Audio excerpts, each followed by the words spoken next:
The WWF, what the world is watching.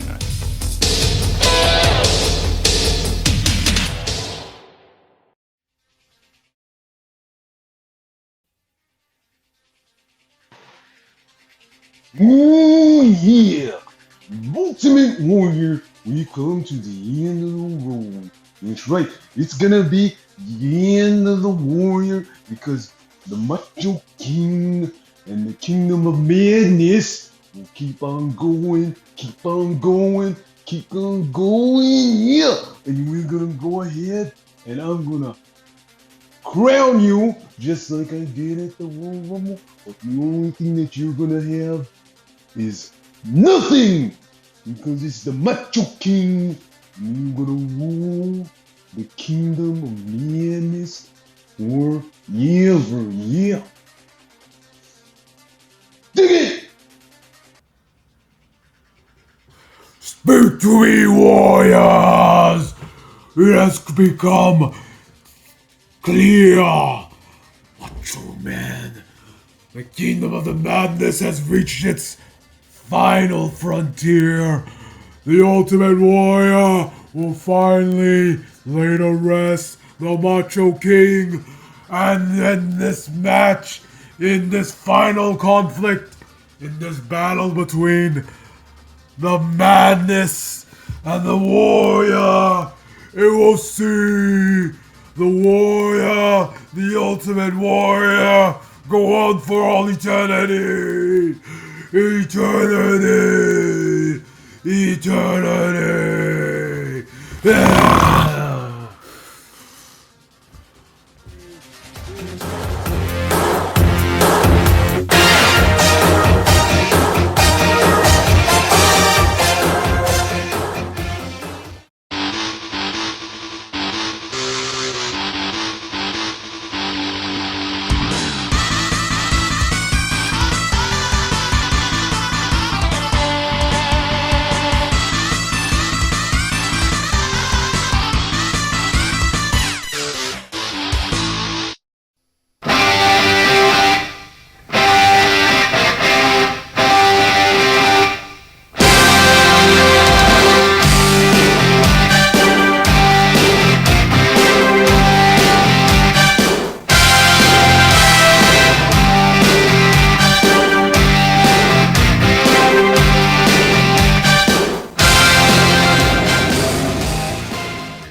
This is actually because I'm not sure how pressed for time I am. This is what I'm calling Slab Master's Entertainment System because I am a Slab Master, and that's probably my favorite video game for the Super Nintendo Entertainment System. Yes, this is SMES, not SNES, so don't come after me, Nintendo. We of course we do this for what are recommendations, and this specifically goes out to Wooster 182, friend of the show. She is a great mom. And of course, we are talking about her favorite match, Ultimate Warrior versus Randy Macho King. Let me say, repeat that again. We're talking about the Macho King, yeah. Randy Savage, number one with a bullet and straight through your heart, yeah. We're talking about Wrestlemania VII, career versus career, as requested by Wooster 182 for me and my guest introducing here, BJ Bethel. Man, I love having you here. I love doing this stuff. This, of course, is Oh, thank you, man. I appreciate that. this, of course, is so much fun to do. I love, when we don't have to talk about the news because there's so much news going on, and you'll probably hear us talk about other things on another show. But this in particular is one of my favorite matches. It was Yeah, I probably mean, I think if you obviously follow our yeah accounts, yeah it's a we're top. Minneapolis stay strong, Portland stay strong, LA stay strong. Wherever you are, take care of yourselves because this ain't good. It ain't good out there right now. So besides letting tyrants, rule our lives by using our own the armed forces that are here to protect us and using law enforcement also to harm us. we are not going to talk about that. But instead, we're going to get lost into a time when things were simpler.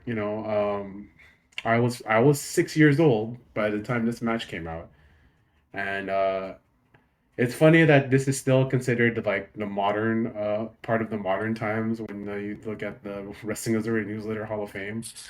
Where were you at this time, BJ? What year was this match? Wasn't it like 1991. 91?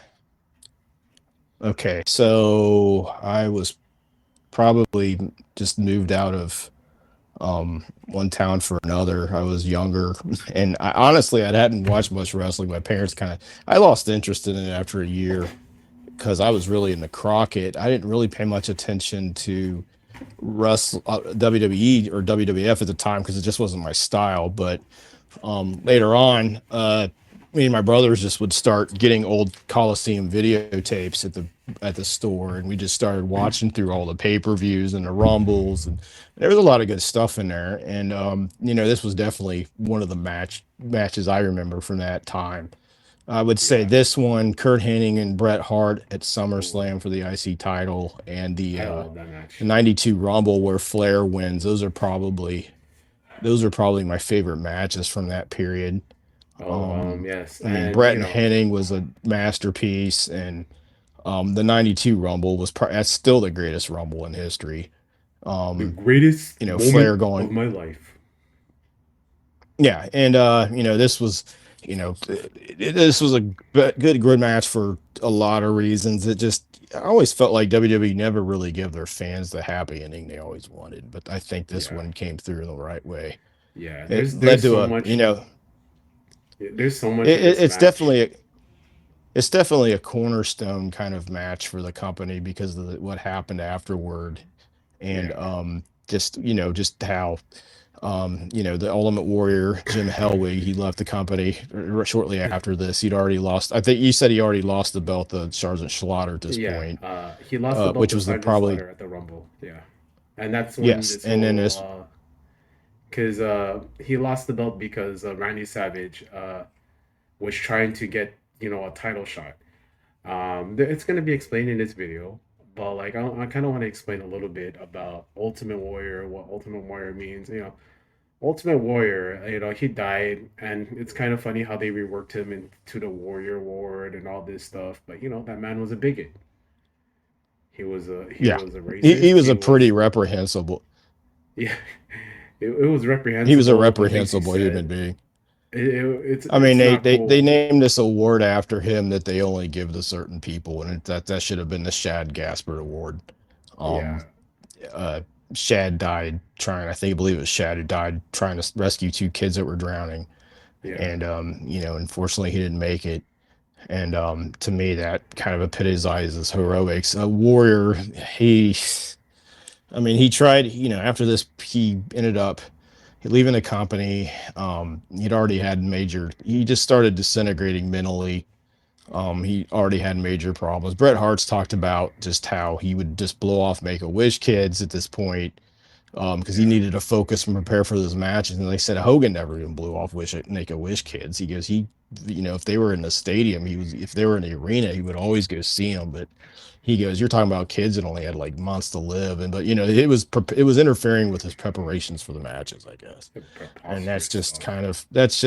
yeah, he tried he came back again in '96. Then there was the infamous era he had in WCW for a few months, and then he tried going on. He became kind of a talk show, not a talk show, but he was one of the speakers on the speech circuit around campuses. He would open for Yeah, like Ann Coulter, speaking at different colleges and stuff. yeah, Preaching libertarianism and this warrior work ethic thing, and he really tried to pound that into his kids and his wife. And uh, I had an opportunity. I had a couple opportunities to interview him, and I refused. He's one of probably two or three people I've refused the interview, yeah. um, just because I just didn't feel I would gain anything from it, and honestly, I just didn't want to broach a subject. I didn't think it would be newsworthy, and Oh man. just I just didn't like what he brought to the table. But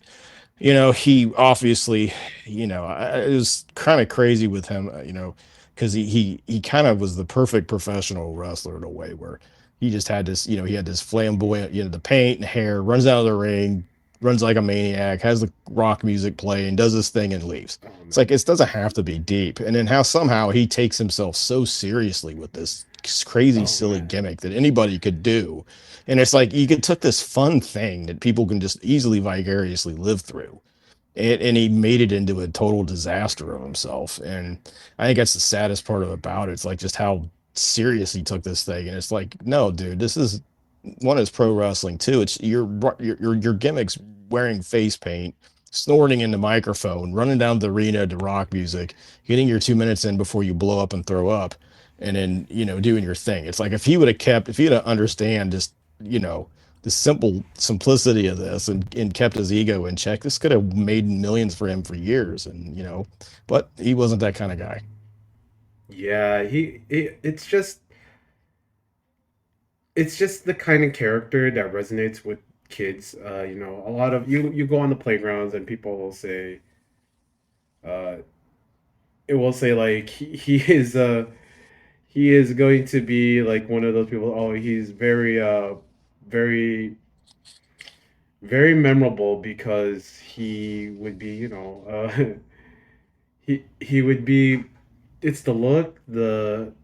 The look is like he has a tremendous look, man. It's just he he looked like a toy. Like he looked like everybody in the comic books. I think like back then when he debuted, the big Yeah, thing was like He-Man and the it's Masters of part the of Universe. living through this thing where, yeah, Yeah, he yeah, the thing was the body he had, and the entrance and the paint and the hair and the tassels and all that. It was just a great pro wrestling image. It just you hear the music, you know what's going to happen, you're going to love it. And then it's just all it was. There was nothing, no deep character to this thing. It wasn't, yeah. this wasn't Ric Flair, this wasn't It, Dusty Roads and Hard Times. This, he just, nobody seemed to really understand that. And yeah, I man. don't, and least of all Jim These Hellwig. And the promos were like tremendous. I inject myself with the rocket fuel to defeat you, Hulk Hogan.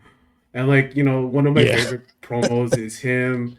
It was Hellwig, forget the Warrior, Ultimate Warrior, the modern day Warrior, Kerry Von Erich, and the Road Warriors doing that promo for Survivor Series, and oh yeah, you could feel the the testosterone in that whole promo. Um, Now Randy Savage, Randy Savage has, those guys had that kind of vibe too, where the yeah, Warrior, they were much deeper and much better wrestlers and much yeah, of better course, stars. And but the Warriors had that, Road Warriors had that too, where for years they run down during Iron Man hits the entrance, and as soon as that guitar riff starts going, they run to the ring and just beat up people. That's going to happen. yeah. That's why you Hey, got the Road you Warrior know, pop, and you that, know, that probably had a lot of influence on Hellwig's entrance. Tanahashi, right? So Tanahashi was in like a pro wrestling Oh yeah, club with Razor Ramon Hardgay and Razor Ramon Realgay. His gimmick in that pro wrestling club was heavy metal, which was a take on Ultimate Warrior. Um, if you look it up online, you you can talking about see Hiroshi Tanahashi? yeah, Hiroshi Tanahashi. A lot of his big Wow. influences in pro wrestling are, there are, Tatsumi Fujinami, Keiji Muto, Ultimate Warrior, Shawn Michaels. These are guys who inspired Yeah. Tanahashi. I think the two Um, biggest inspirations he had were probably Eddie Guerrero and Dean Malenko. yes, Because he yes, used the clover leaf for so long, and then he and the also high fly used the flow. high fly flow, which was, the frog splash. Uh, and he also used those other, he had other moves in there. He had a lot of Eddie in him, and he Yeah, also had a lot of Dean. And you right. definitely the rock star side of it, that the technical psychological side was Fujinami. And Kaiji Muto had kind of the Japanese mystery, the star. And then there's the Yeah, the American influences. And it's I mean, Tanahashi ended up being maybe the greatest of all time. And um but he had it's funny, Geto and Jado, who ended up booking New Japan through that whole period, where they researched behind him. They were also huge fans of American wrestling. They were huge fans of the Yeah, Midnight Express. That was their biggest influence. yeah. And Midnight Express, Memphis. They were yes. they're absolutely they love that stuff. Um, a little bit on because Ultimate Warrior So you is a know this part of better this than me. match. So at this, Yeah. I'm gonna ask you this. Just I'm gonna steal your interviewing portion here for a minute because you know more about this era of Yes, sir. WWF than I do WWE. So where's Warrior at right here, right now, and where's Macho Man Randy Savage at right now? So What so in programs are this they coming out of? How do they get to this point? so in this to this point, so Randy Savage has been badgering Ultimate Warrior for a title shot, right? For the WWF title. And each time Warrior is saying no, and so Savage has resulted itself to just like doing sneak attacks. And like Warrior would keep saying, "No, I'm not gonna fight you. I'm not gonna fight you. You didn't earn a title shot." Similar to how Yoda Tsuji is telling like Jake Lee, "No, you're not getting this shot. You have to earn a shot at this." It's Yeah, more like, and it's like he's sort of. It gets to the point where Sergeant Slaughter gets title shot at the Royal Rumble because Sergeant Slaughter is going on a run.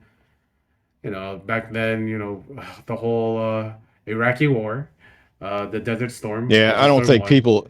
Yeah, I don't think people understand. Maybe if they don't remember that period, but at the time, this was during the first Gulf War. It was serious business. We're thinking of a way. This is the biggest U.S. This is real world stuff, but the biggest military Yeah, intervention the U.S. has had since the Vietnam War.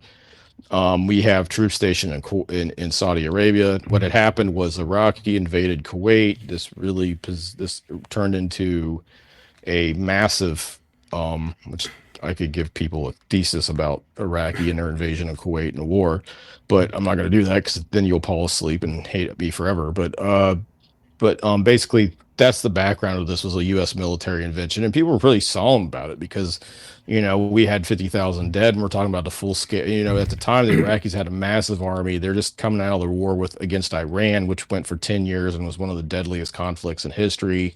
yeah, This is all real life stuff, and somehow Vince McMahon decided, you know what, I'm going to take Sergeant Slaughter, have him turn heel and be an Iraqi general, pair him with the Iron Sheik, who everybody knows who it is, but then say he's really an Iraqi, and then pair him with I can't remember who the third member of the crew General was. Adnan. Yeah, He was like Adman, and Billy Two Feathers or something, or that was his name like yes, in he wasn't WWF. even. Yeah, he I was mean, brown he was skinned in really that, which was Iranian, that. so he wasn't. He's Yeah, Iraqi. The guy that played General Adnan, he was an actual Iraqi. Thank yeah. you to In my the friend span. Oh, MJ for okay, he telling me was about actually this. Iraqi. Yeah, Okay, so so one of the General things Adnan was an is that Iraqi. what the bit. Iron Sheik was So not Iraqi. He's when Iranian. Warrior, so when they stewed, yes, he's Iranian. Yeah, He is actually Iranian. And they tried to kill him, so he became to the United States and was an American patriot. yeah. Um, and actually worked with our Olympic team. But what people don't Gosh, he understand did. is like at this point, WrestleMania, they do it at Garden.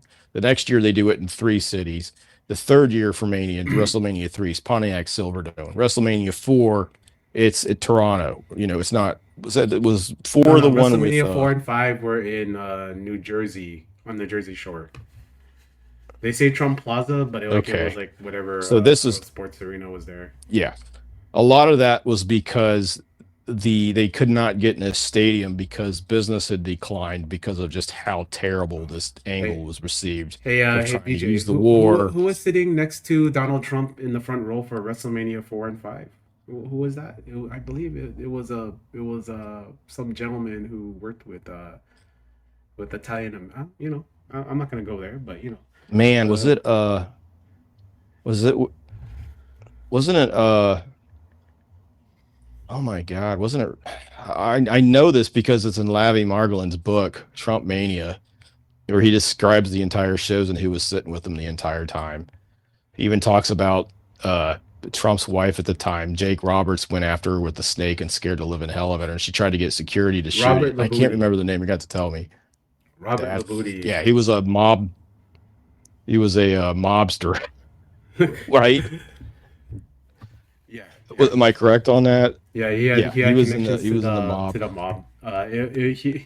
Yeah, So just to he like, only appeared on air for like a second, and then after that they got word to the production crew, do not put him on TV again. He does not want to be yeah, back on TV. yeah, he does not want to be on TV. Yeah. He does not want his face out there. Um, No, a- no. And I and would encourage everybody to get Lavi Margolin's book Trump Mania. If you look up my name and Trump Mania, Sydney Morning Herald, I reviewed the book years back when during Trump's first term. If you want to catch that, but sorry for promoting myself.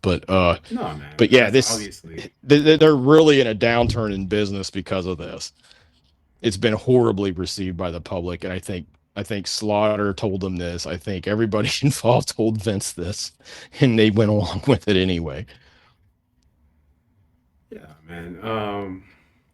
And like But they this, so Randy, Vince just sees Randy is like kind of running out of gas at this point, right? yeah. So basically, I think Randy Savage at this point, he had that long run as WWF champion. Mega Powers, they did great money, and then he had this run as Macho King. Him and uh, him and Hogan would work that thing, work like what was it called? No holds barred the match. And so after that point, like he Yeah, became Macho King, ran rampant. He was like, he didn't have the title, but he had the King title now after beating the crap out of I believe it was Hacksaw Jim Duggan. And so like, he at that time, after WrestleMania 5, the Mega Powers explode, him and Elizabeth break up. And so he comes into the and meets, sensational Sherry, who became his yeah. Queen Sherry. I think that coins their breakup kind of coincided with them breaking up. Yeah, So and you I have might be wrong on it. sensational Sherry is one of my favorite like Oh valets, God, yes. managers. She is somebody that you would love to have like nowadays, somebody in your corner, somebody willing to bump. She would bump because so like Hogan and Warrior and all of them would like toss her around and she like get back up there and like she was a wild woman and I absolutely love Sensational Sherry. I loved her promos. Some of the promos you kind of like hear her talk about. She was there for the infamous Harlem Heat promo. If you know, you know. Uh, Macho Man is probably one of my favorite wrestlers there Hogan, is. I'm coming for you. Yeah. The funny And part Macho is she's Man, laughing and Booker yeah. T's dying and he's like covering his face and looks like he's just in complete despair. I would say Stevie Ray is a Sherry, professional, people don't man. if you yeah, I don't know how Stevie Ray I kept it would together, say man. they were both good. Harlem Heat was very I underrated as a love great Harlem tag Heat. team. And Stevie Ray Yeah, really fit the power part of that great. I mean, obviously yeah, Booker was incredible. yeah. But Stevie was pretty good. I mean, Stevie definitely carried his weight. They're real life brothers, and I believe they were real life brothers, I, lo- I, l- I and loved Harlem they Heat were a as a great tag kid. team. But getting back to like Macho Man Randy Savage, I hear he's the Macho King. He had that top guy run. People say, but he had a year on top before to turn on Hogan. Okay, he had a year on top in '88. Yeah, And then like he's one of the greatest wrestlers of all time. I know like people talk about like how he would like meticulously put his matches together, but that's what they do on the house shows is they'd work on the yeah. match. He wasn't the only Well, one working on his match. Go ahead. so where his so he so Savage obviously he worked with his dad. Him and his brother Lanny Poffo, they worked for his dad for an outlaw territory, Yeah. Continental, and outside of Tennessee. And Yeah. this ended up one of the most famous moments at all. This is kind of the moment it became Randy and Lanny and even the Rock and Roll Expresses. They feuded with the Rock and Roll Express, which is hard to believe. Randy Savage feuded with the Rock and Roll Express. And this is the first time somebody had ever given, at least on TV or has been captured. Randy Savage gave Ricky Morton a pile driver through a Through a table. table. And Yeah. that kind of popped that feud off and of course, Ricky's the greatest seller of all time, and that just goes things go crazy after that. He was also a former Cincinnati Red.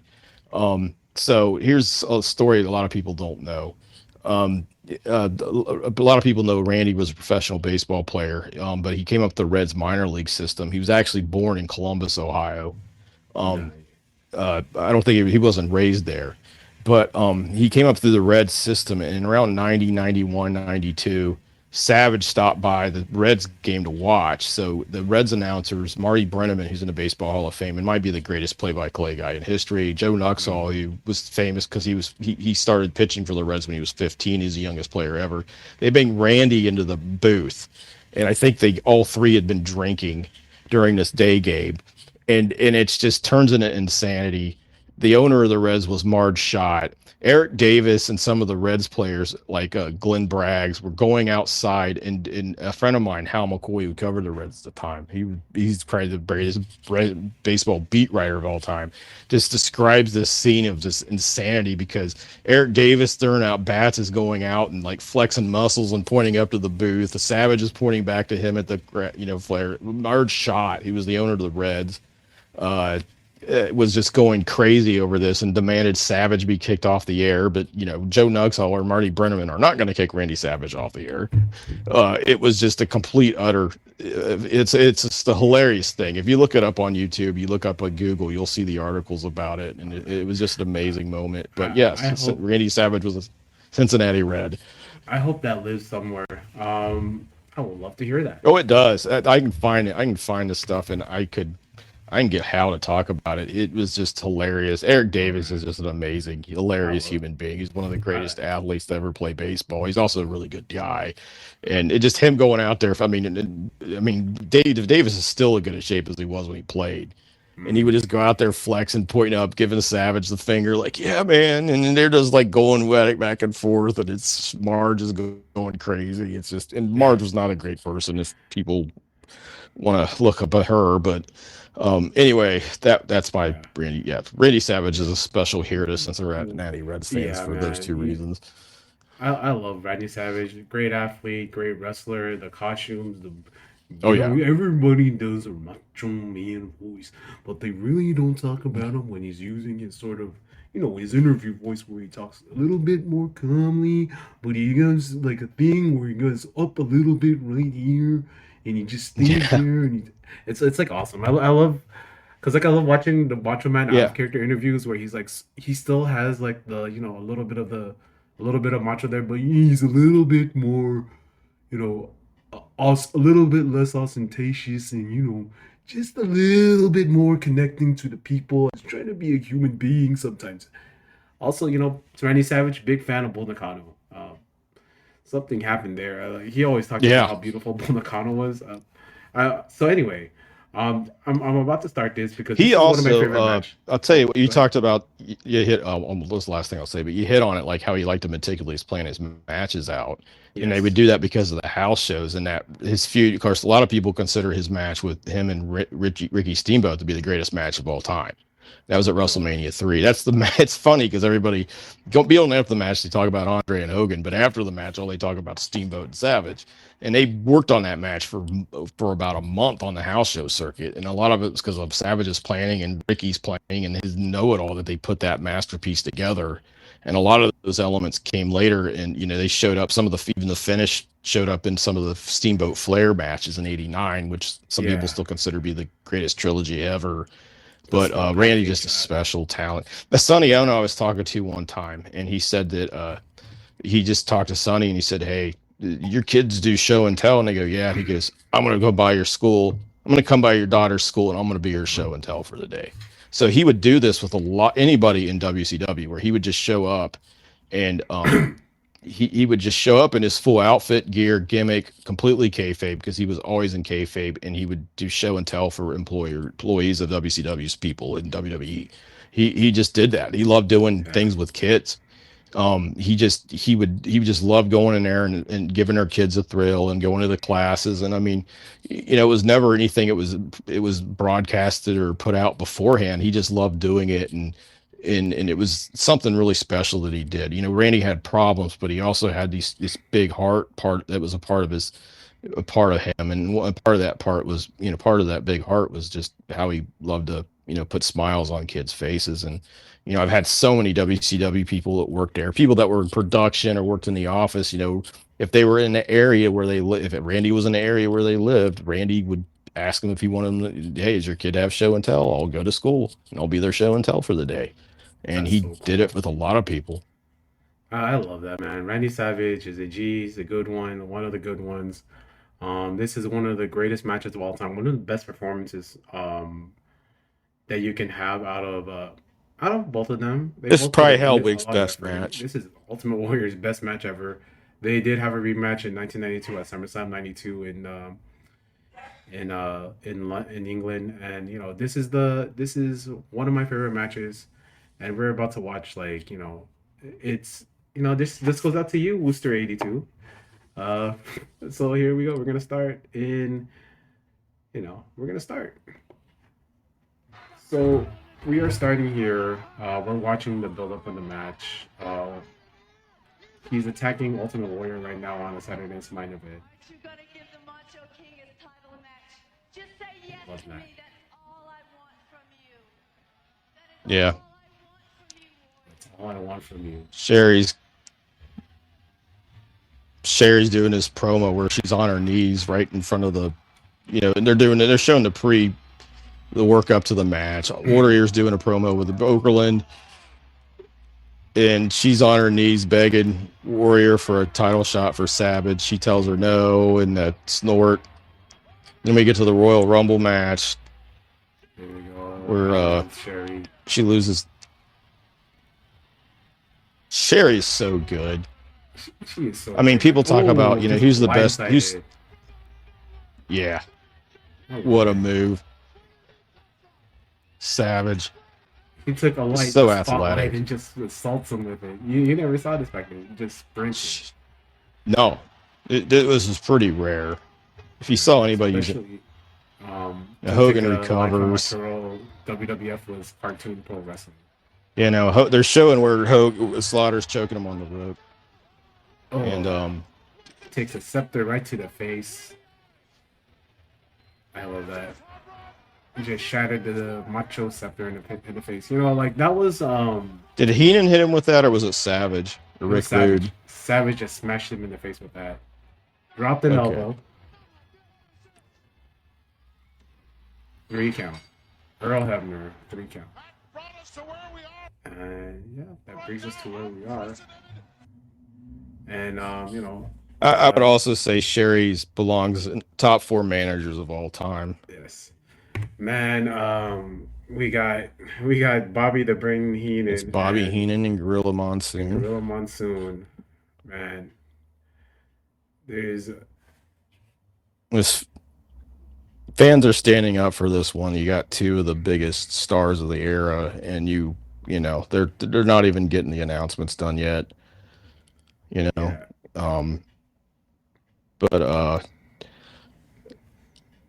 But this has had a great atmosphere. This is definitely, There she is. you're not going to Miss see this in a Elizabeth. couple years. 92 was kind of the last year where we still had that. They do a crowd shot, and the surprise is Miss Elizabeth's in the crowd. Like, Yeah, she what's she hasn't doing been on here? And she's screen wearing since, stars on her sweater. Yeah, I love that. She'd My been wife gone actually for has a about a similar couple years story. at this point, I believe. Yeah, she hasn't been seen since I think the breakup of the Mega Powers. Yeah. Yeah. Look Yeah. at this pomp and circumstance. And she's kind of a surprise. Look at the Yeah, look they at got the Joss like Club holding up 8 the guys to throne. carry Sherry, and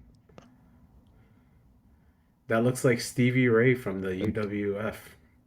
I'm not sure if it is, but it looks yeah, like it does. Um, That might check be out him. UWF. Cause oh man, this rules. I love this throne entrance whenever they have a king win. I don't understand how they would have. I remember when I was a kid, they had King Mabel do this entrance once, and I don't know how they were able to carry the big throne and Mabel. That's a lot of weight. I guess is you had some really strong guys. What's amazing to me is that when they try to do this in nowadays, that nobody can actually pull it off. But back No. then, you could carry people to the ring like I this, would and they love that. somehow always managed to do it. Somebody should do this entrance. Like, I would love to see this. Sherry entrance is done by such somebody. The Young Bucks kind of did it with the founding father gimmick, but they didn't have anybody carrying them. It was kind of a cart that The was boat, bringing yeah. them to the ring, and Oh, they're wearing man. the same. Here we go. Here we go.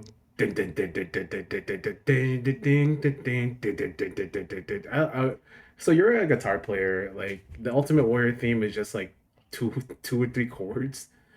Um, Yeah, it's just simple power chords. It's just it's the 1 and a 5, and it's 2 notes, and you're just cranking up the distortion. It's very much a very classic rock style riff.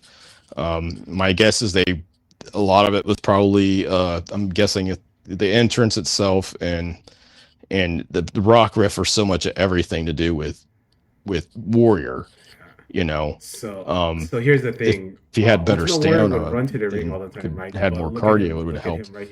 But Look at him right here, man. see, so I don't think he does it during this match. He comes No. out. He saves his energy. I can't remember. Yeah, he could tell when Yes. he stopped doing the run to the ring because it was burning him out too fast. But he's coming out. He's in the full Warrior. He's got the decked out colored tassels. He's got everything going on. Um, I like the fact this that he had a Macho Man on his like jacket, kind of like when he had Ravishing Rick Rude on his jacket before. Wow, Ultimate yeah. Warrior doesn't like fans touching him. No. There's the run. The interesting thing here was that Hellwig had a lot of problems with different people, but one of them was not Savage. Him and Savage worked really well together. They kind of had the same vision for how their characters would work and how to put matches together. And I mean, I think Savage liked it that he could put things together and control it, and I think Hellwig liked the fact that he always looked good. Um, but they seem to really get that's why they tag team for a while, or they were part of that whole, the Mega Powers. I don't know. Yeah. I think I think that's Hogan and that was Hogan and Savage. I can't remember. Oh, it was the Mega Maniacs or something Mega like that. Maniacs. Yeah, that's how they ended up tag teaming together. He has a knee pad with his face on it, and the other knee pad had Randy's face on it. Um, Should we talk about the Crash the Plane promo while they're getting yeah, ready? yeah. Go ahead. They're well, let's see. Yeah, so one of the infamous Hollywood or one of the infamous Jim Hill Elwig promos was before the Hogan Ultimate Warrior main event at Toronto, and the one where Warrior wins the title. He talked about Hogan crashed the plane and talks about them fighting in the cockpit or something and crashing the plane into the Toronto Sky Dome. it's just so crazy. It's like my Yeah. brother was telling me about it. I'm like, yeah, I don't think you remember that, dude. I think maybe you were drinking a little too much and had that dream, and then he played it for me on YouTube, and I'm like, holy crap. Sherry's amazing in this. She's really key to Macho Man at this stage because he's been a baby face. He's a superstar, and to keep him heel, he really needs Sherry.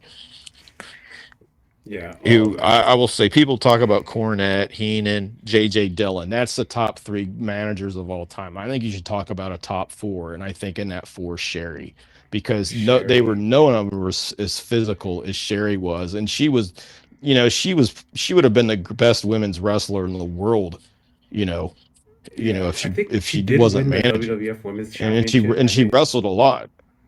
yeah, because she did win the WWF Women's Yeah, Championship. yeah, When she she did came hold the over from belt. AWA. Um, I it's a Yeah. shame, really.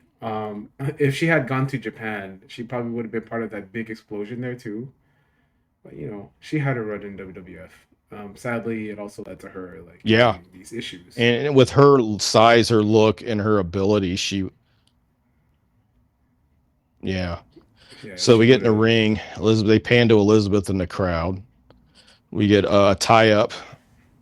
Savage does a quick charge at Warrior when it rings. We have a quick Bell clean rings, break. and then now they're tied up on the thing. Clean break by them. Which Won't be. that's not. Oh, he shoved him. I love that. Warriors pounds his chest and he just shows Macho Man because how is Macho Man gonna compete strength wise? We have the camera flashes lighting everything up. Don't see that anymore. Yeah, I Because like. I don't know how So I love legit that those Macho flashes were Man. at times. Macho Man would always be on his toes and moving around, so you don't get to see like how like it's part of his chaoticness for the match, but also part of Yeah. like you not to seeing like how short he was. I think he'd be like about 5'10", 5'9", but you never felt like that. I It's think he was a sort of little like bigger than that. yeah, like I guess like back I then mean, all those guys claim to six be foot bigger tall. than they were, but they were huge. Yeah, I mean, they were yeah. massive compared to most people, Too. especially in Oh man, WWF in this era. I love that. The choke toss, Macho Man man. keeps trying to lock up, and he keeps losing.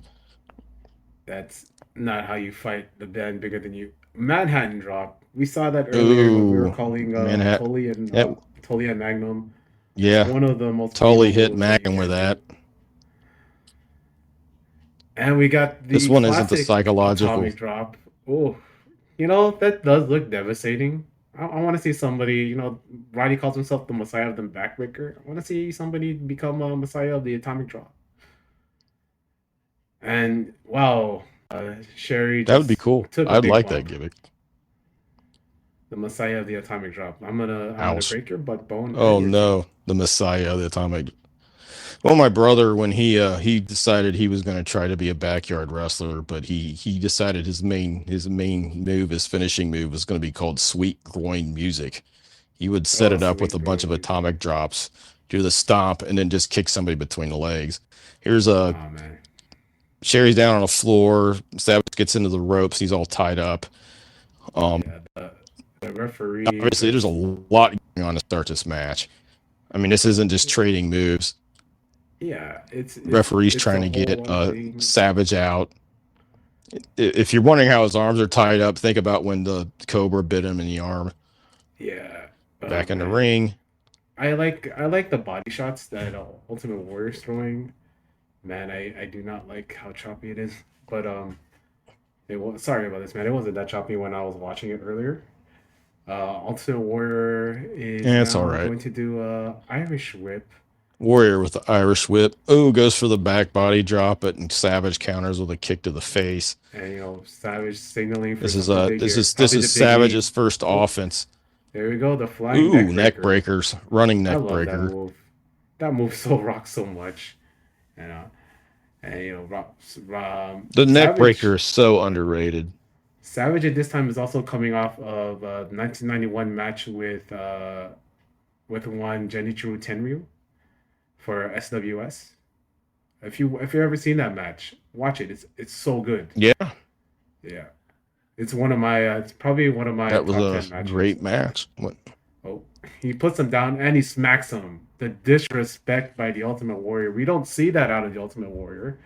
Usually, the Ultimate No, Warrior is a respectful man in the ring, but he just smacked the crap out of Randy Savage, yeah, taking a header. I love. slaps. He wasn't. He was being kind of jerky to the fans on the way to the ring Yeah, too. he didn't want anybody touching Maybe him. this is kind of the. Then Savage is outside trying to, collect himself. He's got a chair. And he's gonna hit him from What's behind. interesting is this Yes. is not how you would. This is where Savage is kind of an innovator here because this match was pre-laid out really well, but they're not going to holds. They're not resting up. So that's how you would start, a match, typically. But there you go in, you get a shoving match, you get the tie up in the ropes, you get he keeps trying to get the shoulder tackle on Warrior. He's not working. He can't win the collar tie ups. Savage finally gets an advantage with the flying neck breaker. Well, Now they're Warrior going is back coming and back, forth. stopping I a mean, multiple this is victim. more of there's a lot of action in here. Yeah. And we take This cut to the psychologically, this is a very much different match than you would see at the time period. yeah. It's a Elizabeth lot looks great. more. She's wearing, That's like a mom sweater. It's a lot more something that you would have expected from like Crockett, like at like 87, 88, from how they're like moving, the well, seriousness of not it. really. I mean, that's kind of, well, the thing to remember is as Savage's tights, he's wearing long tights here, but before this, he would wear shorter trunks with stars on them. Yeah. So this is kind of foreshadowing that, she's here for Savage. Warrior's Oh, just emaciating him in the corner.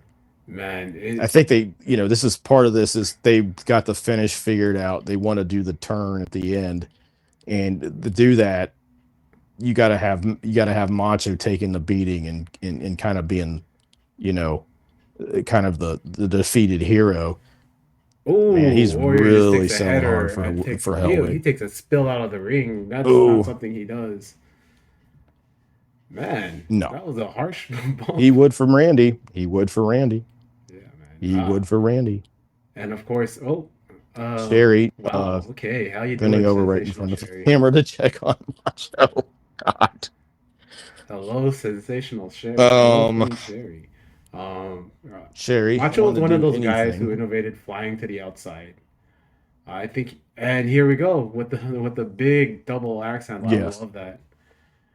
Macho was one of those was one WWE of did those a good guys who job of would do making that that. move into a killer move too. He Yeah, he, dude. he killed. What was it? He killed Ricky Steamboat with that off the top to set up their match at WrestleMania. Yeah, he supposedly crushed his larynx with it, hitting him, Yeah, and then that led to their big feud. It ended at Mania 3, where he man. lost the Intercontinental title. Uh, Uh-oh. they talk Savage now about how Sherry's beating the crap out of Warrior, Sherry which is would go makes like me so full happy. tilt with the hits.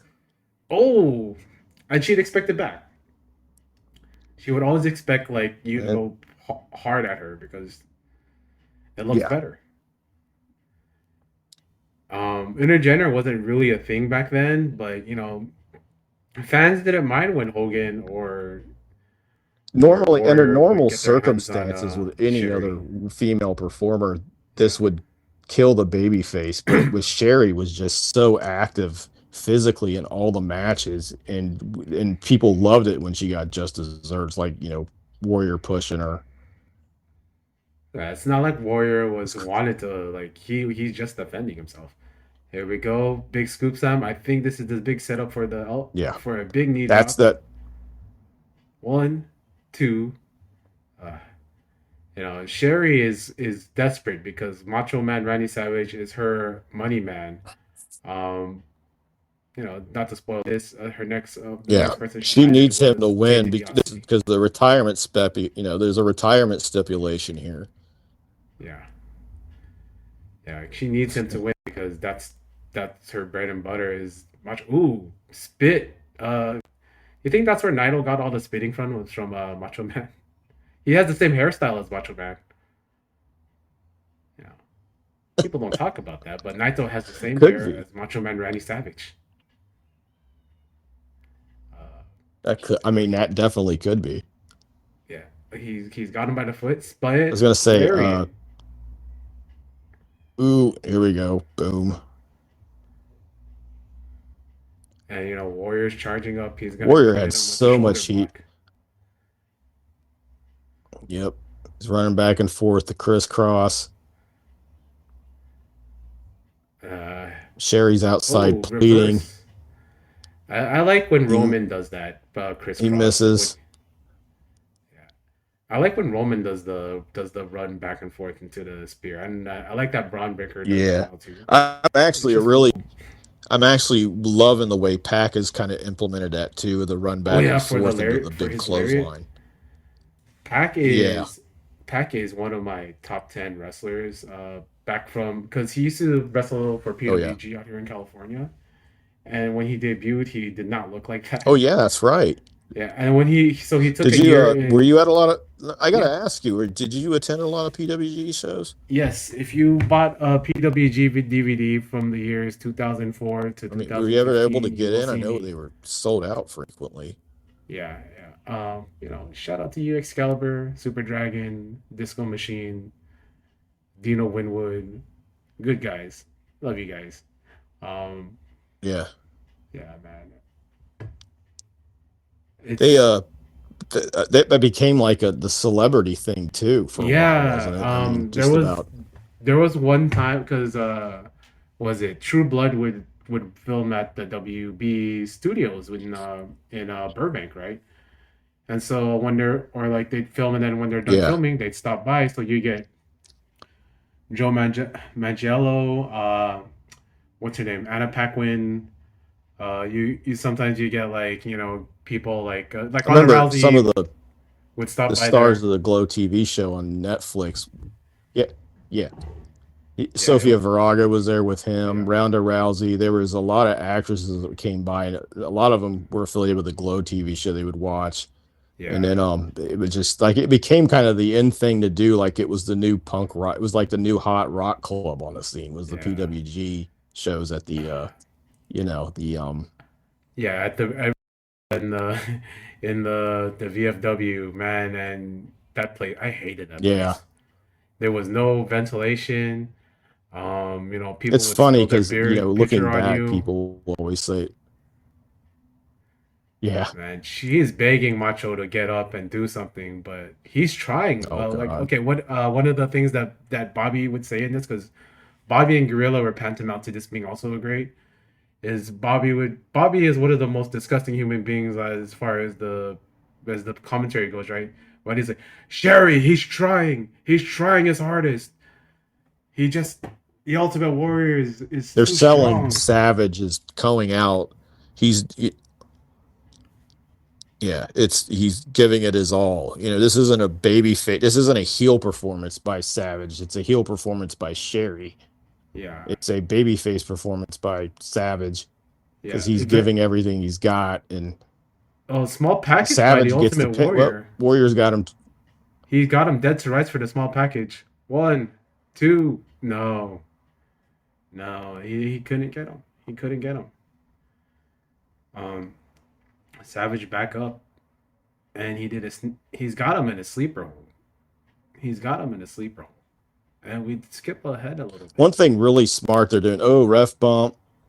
One thing really smart is they are emphasizing just how desperate Sherry wants him to win this to keep her, Yeah, keep you the know, money going. to keep her career going and keep the money going. And they have her in front, right in front of the hard cam, in front of the WrestleMania logo, like the entire match.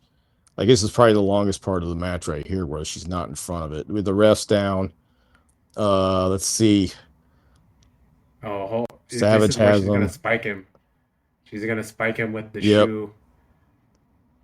He's holding, Sherry's up at the top rope. and she spikes Macho Man.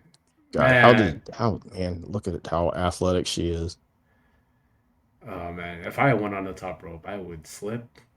I tried so we had like Oh no. oh man, she's gonna pay. She's gonna pay. She's It is hard to keep your balance. oh man. Warriors chasing her. Crowd is losing it. Savage is This down in the ring. The referee's trying to get back up. so the Sherry's gonna finally get her comeuppance. so this match, I think it's at the Great Western Forum as opposed to the LA Coliseum. The news bite was what they told people, what WWF told people was that they had to move it because Sergeant Slaughter was getting life death threats. And so in the main event, Sergeant Slaughter is apparently wearing a bulletproof vest. Well, the truth was is they tried to do it at the Coliseum, I believe, and they couldn't sell it. They weren't selling nearly enough tickets, and if I remember, they didn't sell. They just having it at the Forum didn't sell out either. Yeah, it was not. That's how bad the reaction was to the Iraqi war storyline. Okay, we got the Ultimate Warrior just throwing haymakers. Oh, great reversal. Warrior selling is pretty good here. It's not. It's not really something you saw out of him, but his selling It's here. planned out. Plus, there's a lot of it's because he has a lot of respect for Savage, and Yeah. they Snake were eyes. kind of An almost form of the hot shot. We see another Ouch. back to Liz. Liz is Yes. worried. Man, I love the hot shot. Just such a great move. Macho Man. The most interesting thing here is like Yes. this entire story in this match is all about Savage.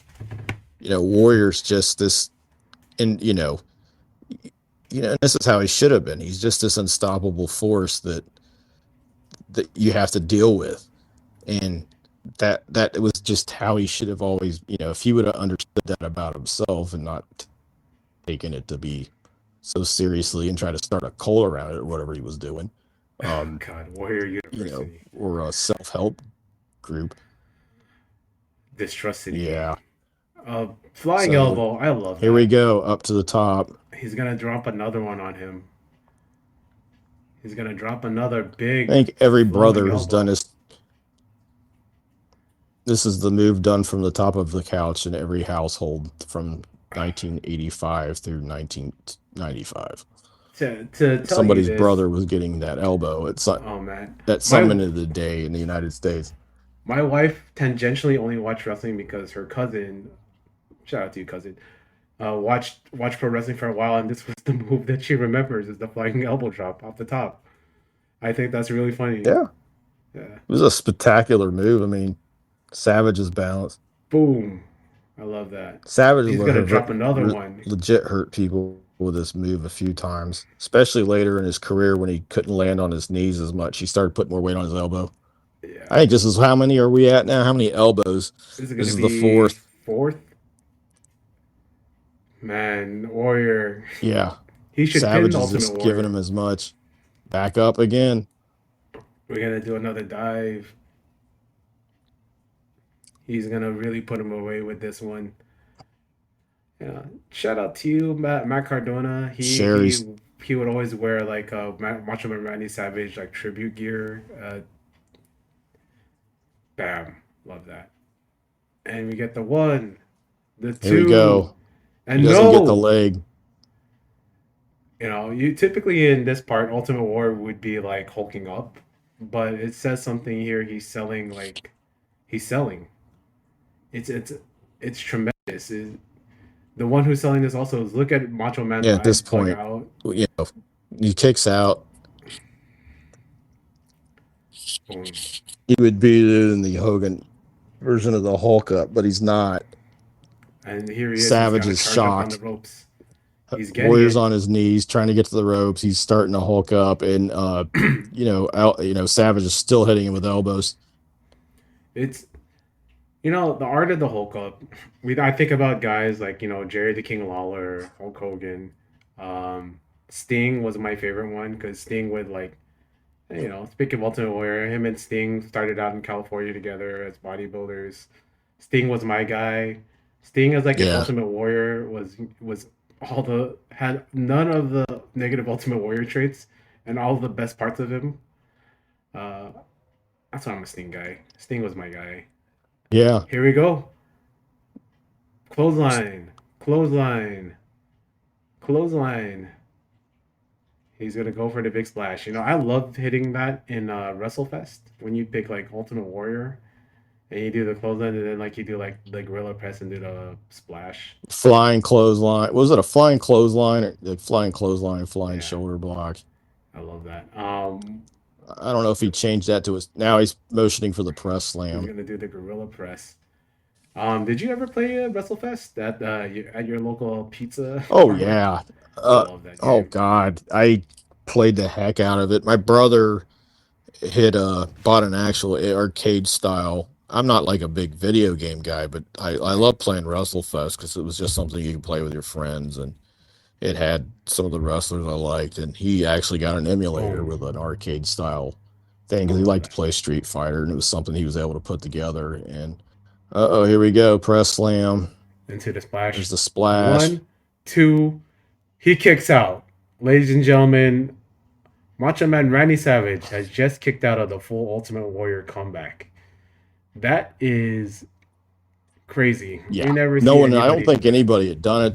I don't think anybody had done this at this point. Yeah, not even. At least in WWE. Yeah, I don't even think Hogan kicked out of it. I think. I don't think Hogan kicked out of the whole. I mean, I remember Hogan getting pinned with the. Hogan got pinned in kind of a quick succession of moves. So this would have been the first time. Yeah, and now Ultimate Warrior talking to the gods in the heavens, asking them, "Why have you forsaken me?" I think that's what Gorilla Monsoon said during this part. Asking them why. Yeah. Why can't I beat this man? I think was Hellwig an atheist? I I think so, or like he had like oh wait, no. So he fell into the whole southwestern, trying to romanticize that thing. I don't think he was native, but he loved the whole aesthetics of the Southwest and native Yeah. culture. He's praying, God bless this cocaine to give me the gas to slay this Macho King. Yeah, man. I love this. Look at that. The thing about having There's a face lot paint, of stalling here. he's talking to Oh, his hands. This is where Warrior. Johnny Gargano got it from. Just talking to his hands, asking, "Why are you failing me?" And there's, man, Sherry Sherry's in the just ring. so desperate. I love it. She's sliding in. She's yelling at Savage to get up. Sherry's desperation just really shows. She's really putting over. She's such a great addition to this because she's just putting over just what's at stake here, Yeah. which is the career of one of the all-time greats. Of course, he'd be back wrestling again pretty quickly, and then Vince tried to retire him for good, but which ended up being one of the biggest mistakes in WWE history. Oh man, just clobbered him. Warrior's still talking to his hand. It turns out if you spend 10 minutes talking to your hands, it gives your opponent a chance to recover and kick you off the apron onto the floor. Yeah. I'm sure this made sense to Hellwig in some way. It's a shame that Macho Man wasn't in WrestleFest, apparently. So the guys who did This is at a time you did not see the finisher kick out stuff very often. Yeah, you didn't. Like whenever somebody would hit it, unless like they hit it on Hogan, of course. Hogan kicks out of the finish, hulks up. But usually like when somebody hits their full finish with a comeback like Warrior did on Savage, that's it. And when Savage would hit like 3 or 4 one elbow from Savage, that's it. Unless you're Hulk Hogan and that like wakes you up. That is one of my least favorite things that happened. It's so interesting that it's so interesting. Oh, he's doing the Ricky Savage Steamboat. is going up top. And Warrior reverses. Warrior's turning around. Steamboat. He's going off with the double axe handle. Warrior catches him in the stomach. Shot to the stomach. Savage is down on the concrete. Yeah. Oh man, that's what he was going for. Fans knew it. They were like gasping. I that's a callback to that. Oh, he's gonna put him away now. It just shows you that you can plan matches out and add the psychology, the storytelling. It does. There is a lot of massive downsides to it, but yeah, when guys want to get their shit in, they'll try. Hellwig's back in the ring. Here we go. We're gonna get the boom 1, 2 shoulder block, and Savage is out. Savage is out of the ring. Ultimate Warrior does not want to win by count out. He wants to get the full win. You can't stand up.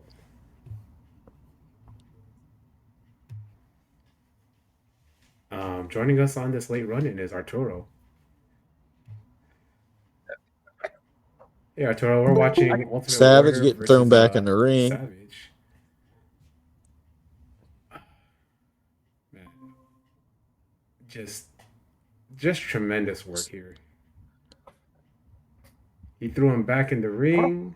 This is so far Hellwig's best match. Yeah. Oh my God. He's in the ring. He's pointing up. One run, back and forth, big tackle, and he's out of the ring again. Oh man. Sherry, check on your man. Absolutely the MVP of this match, besides Savage, is Sensational Sherry. She sells the desperation. She's selling like all of her like worry.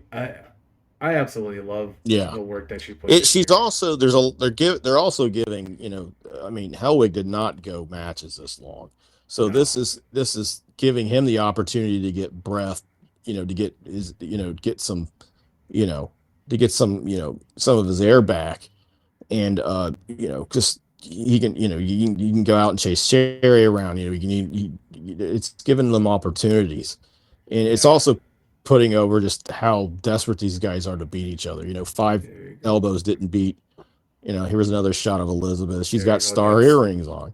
That is the She's fifth. she The looks fifth concerned. shoulder tackle. She's selling it very well. Here comes, yeah, That's the fifth 5 shoulder elbows, tackle 5 overall. shoulder tackles. And then Savage don't go to his legs all this time because obviously, and Warrior's able to drag him back in by the hair. Yeah, like a caveman. You watch those old Looney Tunes cartoons about how they would drag the woman. And this is an interesting. One. The finish here is, yeah, Warrior foot. standing on his chest, pointing up into the air. It's not a real cover. And he just went to Savage about this and described this is how he wanted to win the match and why it was important for him to do this. And Savage got it and understood it, and they kind of agreed that this was how Hellwig would be able to win. Yeah, I mean, Savage was also on a redemption arc, so this kind of like fits though. I mean, like you're kind of eventually you're gonna like pay that off. So I mean, it's not the way to do it. Like the heel thing doesn't work, and he has to like come back to Jesus, right, or Miss Alyssa in this case. yeah. Hellwig is such an interesting figure because why like in hindsight, right? I understand the look, and I was like a big Hellwig fan when I was a kid, but man, like putting it on him at the top is such a risk because I mean, how do you build programs around him, right? Because you can't sell. I honestly think Hogan always had a habit of dropping the belt to people who he knew wouldn't succeed with it. I think he knew Goldberg wasn't seasoned enough. He knew that Warrior was a disaster waiting to happen. He wouldn't lose it to Sting the way he properly at Starrcade because he knew Sting was more of a babyface, and that would have made him the star. Yeah. So he sabotaged it. That just shows you how Hogan would view things. He didn't put over people because he thought they deserved him. He put them over because he thought, well, he's not a threat to me at the top. I'll be able to take him out. Hellwig's celebrating right now. Sherry's looking on, dismayed. Savage is out in the middle of the ring. The referee's attending to him. Warrior went back and got his tie-dye jacket. He's got it on. He's standing up on the turnbuckles, raising his arms to the crowd. That's what the children call it. Is it a thing with Vince where like Vince had this blind spot for like big muscly dudes, and he only got lucky a couple times when he got a guy that could actually work? Because Hogan, I mean, that was his entire deal. Yes, that was his entire deal at this point was guys who were massive bodybuilder physiques, and he didn't really care much else about it. Well, I mean, like, let me point to the Roman Reigns, right? That's why you think Roman was the guy they picked and not John Moxley. Right. I mean, like, even though Moxley was far much better than Reigns ever was, Right. And it's like, I was actually arguing with this, like, somebody was like, we were arguing about the New Japan and Aaron Wolf, and I was like, Aaron Wolf is easy. Like, once I saw him, and I saw that he can sell, right? Yeah. Like, the whole thing with a babyface, if you have a babyface who has a good crowd connection, can riz to the crowd and can sell, and, like, he's got a good comeback, that's easy mode booking. Yeah. And, like, for some reason, Vince is allergic to that shit. He doesn't like it. And it's had an effect on fans because so many people, they just talked about the fact that Wolf didn't look like, a bodybuilder. He doesn't need to look. He basically, I was telling him this. It's like this guy is an Olympic judo champion. He's one of the best of his era. And he's very missing. Like, you just need the crowd to believe that he can come back and beat up the guy, and he believably pulled that off because his finishers and his submission holds and his kicks look pretty cool. So like, he's got that, and he was already kind of 100 days. Right across the 7 continents. What happened there? Like, he needs a singlet. I was like, this dude needs a singlet, right? I need him to like be able to like pull down and do it. But again, like, the weird thing with WWE is they put these guys on top. And I was gonna say, like, my like, probably the best match of the entire Roman reign, right? Roman Reigns reign, right? Is the Daniel Bryan, Edge, and Roman match. And that match, basically, it's good because they turn him into a prop, right? So that matches worked around Roman, right? Yeah. And he wins at the end, but he's essentially kind of like he's like the foreign object in that. So match. Sherry tries to attack. Mhm. She's upset. She loses her money bag here in Savage. She attacks Savage rather viciously, and man, the crowd is losing it. Yeah. Elizabeth comes out. She Oh, yeah. takes out Sherry, and her and Randy are just having this moment, and it's just there's 2 years of drama and emotion behind this. Yeah, like Such a because so weird the last time that weird- Sherry and the last time that Elizabeth and Savage saw each other was the Mega Powers explode. That Yeah. was the last time they had seen each other. So It's when yeah. So we see I'm just gonna choose that one. We just see basically and he's being admonished like so Sensational Sherry was kicking him around. Sensational Sherry was just like being mean. Sensational Sherry MVP of the match, getting heat up to the end, doing for this She turn. does such a great job of just being absolutely despicable in this moment. It's like Savage his career's over, and then she's worked this match. She's probably worked more in this match than Jen Warrior did. Oh man, She's out here pleading There- with Savage. They there's the hug. He hug. picks her up. She's I mean, like Sherry's someone who really does not get the credit, man.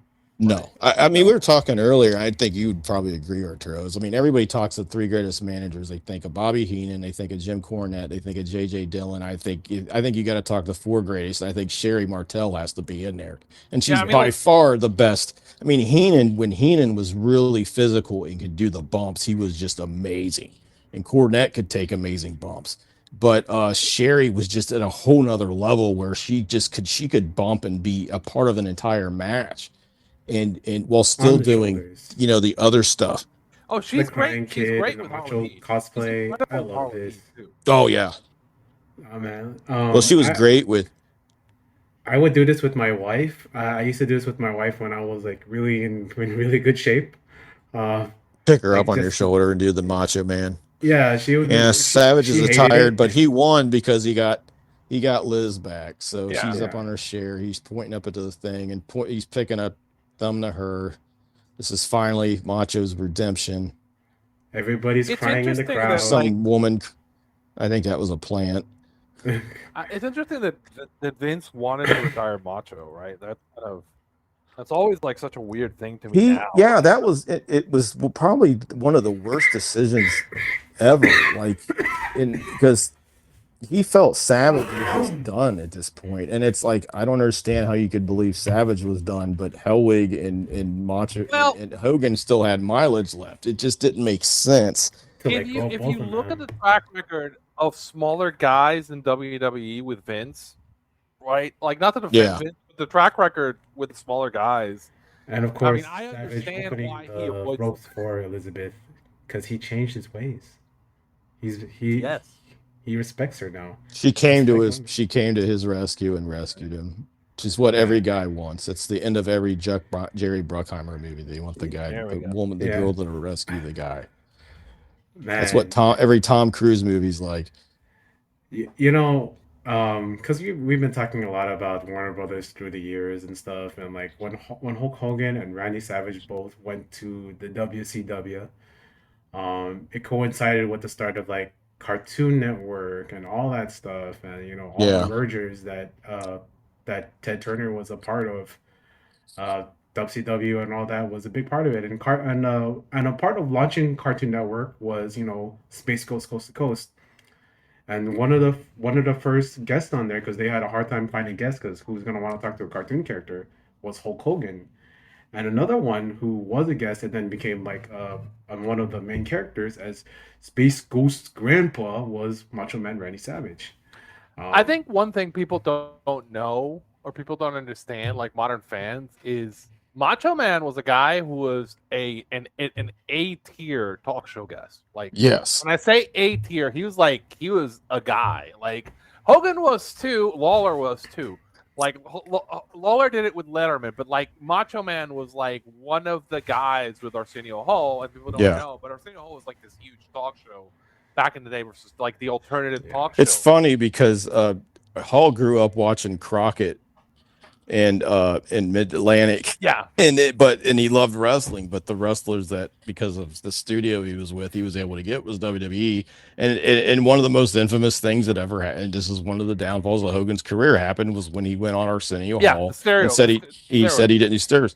Savage was such a good guest because he could go on and talk about his brother, his dad, how he was raised in the business, and then his baseball career, which I was talking about earlier in his incident with the Reds, but he was, in the Reds minor league system. Like, he had a very interesting point of view on life, and he just also had a love for kids. I think that was one reason why he loved doing things with Cartoon Network. He played, like you said, he was also Monkey. The super monkey that was Dexter Lab. He had to wrestle the Galactic Champion, and it was Randy Savage. Miniature monkey, Man, like Randy Savage, that voice. Yeah, when you talk about people doing these impressions of wrestlers, everybody has something to do with Macho Man, Randy Savage, cream of the cup, like stuff like that. Because he is absolutely. I think everybody in their family at this point, if you grew up in the '90s, you had some family member that could do a killer Randy Savage impression. And one night, my dad was looking for a job. It's early '90s recession, and he put this really professional voice, because we had the voice, we had the message machine, thing, but you hooked up your phone, it records a thing and you can hear it. So anyway, he put this really professional thing where you could reach him on his cell phone, all this stuff. And my dad calls it on his phone in the car and puts it on speaker to hear if there's any messages. And instead of getting his professional, laden made of opening for his messages, instead it's, "Oh yeah, this is the Macho Man, Randy Savage. The Bethels aren't home right now, but you could leave a message for him at the beep." My brother got on there and deleted it and put his Randy Savage thing on it. My dad wanted to be mad, but he couldn't. It was just too hilarious. Too funny. What was best is what was great is one of the places he sent an application for called and left a message, and they heard it, and they're like, "I'm looking for such and such Bethel, and I think this is their house. If you could call me back." That's amazing. I love that. It was like, oh my god, it was great. Savage. This is one of the most phenomenal carry jobs I've ever seen. Yeah. And this is two people carrying Warrior, because Sensational Sherry did her part here. Yeah. This was a match that, Pat had really planned out. Pat Patterson, the scumbag that he is, but he was really good at taking guys like Hogan, Warrior, and planning out matches that made them look a lot better than they were. He was real instrumental in the Warrior Hogan Skydo match. And I think Hogan gets a bad rap. I'm a big Hogan is a better worker than people remember. He is. Hogan could work. Hogan just figured out, again, ultimately it's about your definition of work. Hogan figured out a formula that got over and sold. Yes. Right. I mean, he'll even say he had 3 different matches he could work. Right. And depending on the situation, and he understood that. I love the Terry Funk matches he had. And I love the Randy Savage matches that he had. There's ones before the Mega Power stuff. I love it. I love when he goes to Japan too. Like when he goes to Japan, or when he's working. If you ever get like Hogan in the '70s, he could. I mean, he just, again, he figured out a formula that worked. Stan Hansen. And I think also, part of that also is you gotta, people don't understand. Like now, people, like some of the guys will work 50 weeks a year, maybe 50 days, maybe work 20 matches. If you go back and look when they're working like the A tour, the B tour, the C tour, they're doing 300 dates. Brother, I'd work all the way in Tokyo, right? So then I'd fly across the planet. So I'd work 100 matches in one day. Yeah, two matches. While he was trying out to be bassist of three the different. Ric Flair was always asked about Hogan a lot, and people were always trying to get him to write Hogan bad, because it was like Flair was like the world's champion in a lot of people's eyes. He was the NWA champion. He traveled. He was the best worker in the world. But he said, he goes, what I know about Hogan is he works over 300 days a year, just like I do. And he brings it every night and he brings everything. And he goes, I got all the respect in the world for that. And he makes all those guys money. And, Warrior never had a mindset like that. And at least That's why he Hogan brushes understood. off, Make-A-Wish kids.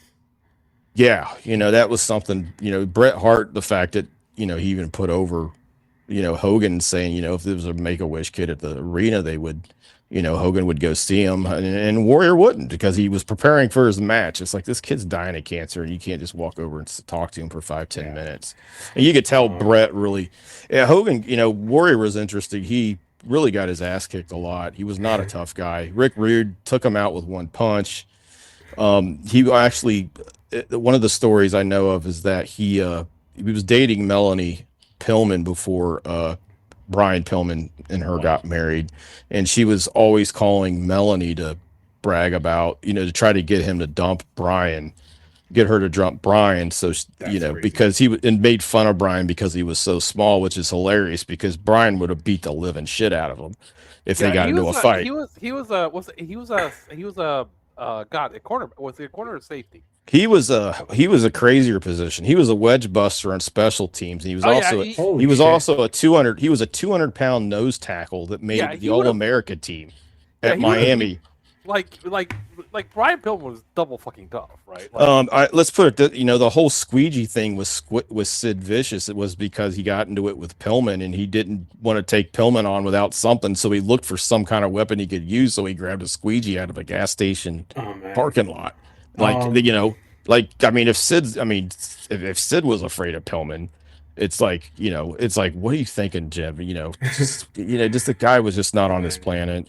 Yeah. He got clocked by Andre knocked him out once too, and Andre was like near the end of his life. Yeah, Andre did not like Savage or Warrior. I think that's the story. He hated both of them. Baby oil. Yeah, he's gonna try. It's when you try that small luchador who just happens to be like a world class athlete who probably did boxing for 3 years. Yeah, to use what's the name? Not Sin Cara. Hunico. I think so. This has been a tremendous one.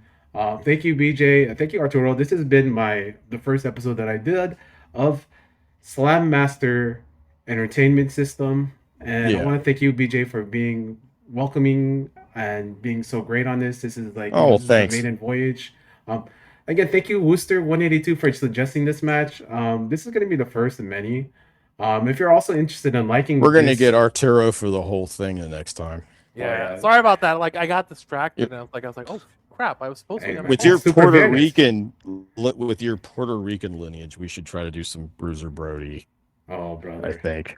I've mentioned this match before, and this is a match we should see. I don't know if you've ever seen it. Terry Funk versus Barry Windham from the Universal. I have that queued up. Title tournament.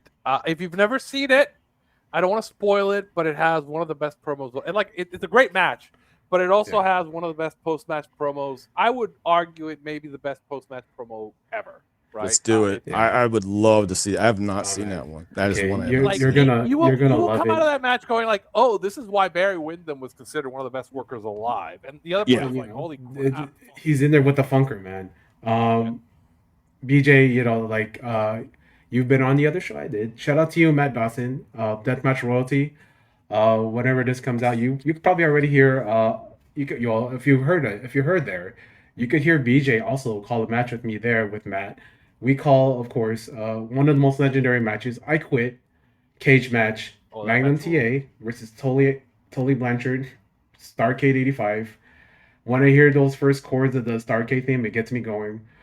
Matt, was that you or Matt that put that together? Because it sounds so good. Oh, God, it sounded so good. It was like, I don't know where you found that version of the recording at, but it's worth it just to hear the Starcade theme in full HD audio quality. And it's just like, it just blasts out. I was listening to it at work tonight, and I'm just like, holy shit, I'm pumped up listening to this. You hear those first chords, and then we start calling them match. You'd hear that every time they wanted to sell the videotape for $60. Oh man, I love those Stargate tapes. So yeah, if you want to hear more of BJ and me talk, BJ and the Bear talk pro wrestling, join me, We can BJ, review and BJ the Bear episodes too. That's, Oh, hey, well. hey, you know, I wasn't teased about that at all in school. oh wow. You could join me, BJ, Matt, on the other show that I do on Matt's on the Harvest Podcast Network. That's called, of course, Deathmatch Royalty, Deathmatch Royalty. It depends on who you're talking to.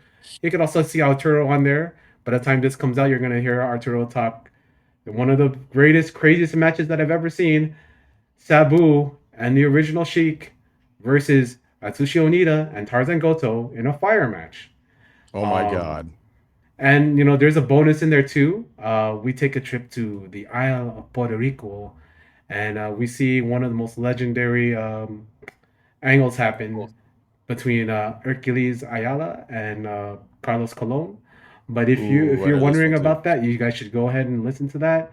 That'll be up soon. Thank you again, BJ, for joining me here. Thank you, It's Arturo. always a pleasure, Doc and Arturo. It's thanks for popping in there at the end. It's always good to hear your voice, man. Yeah, man. Nice to hear your voice too, man. This absolutely ruled. Thank you guys so I think much. we should do a funk series. I think we Oh, should. brother. We Yeah. got to do the Oh, the man. retirement match. We got to do Yeah. we got to do we we got gotta to do some, Lawler Funk Empty Arena. No, Oh, we we're gotta doing do that. the We're all, doing we the- gotta do the All Japan Tag League too. That's Yes. We Yes. gotta do the Funk Brothers versus Snuka and Brody.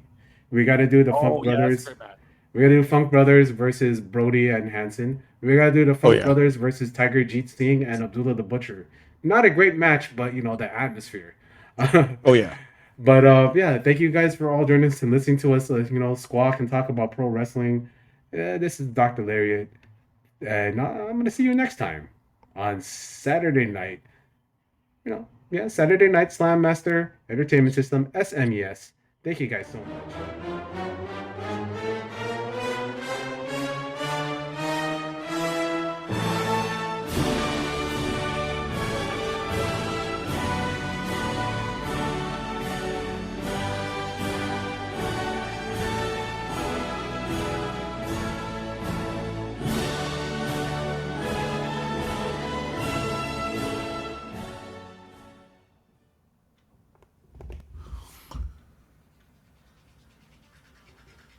Speak to me, warriors!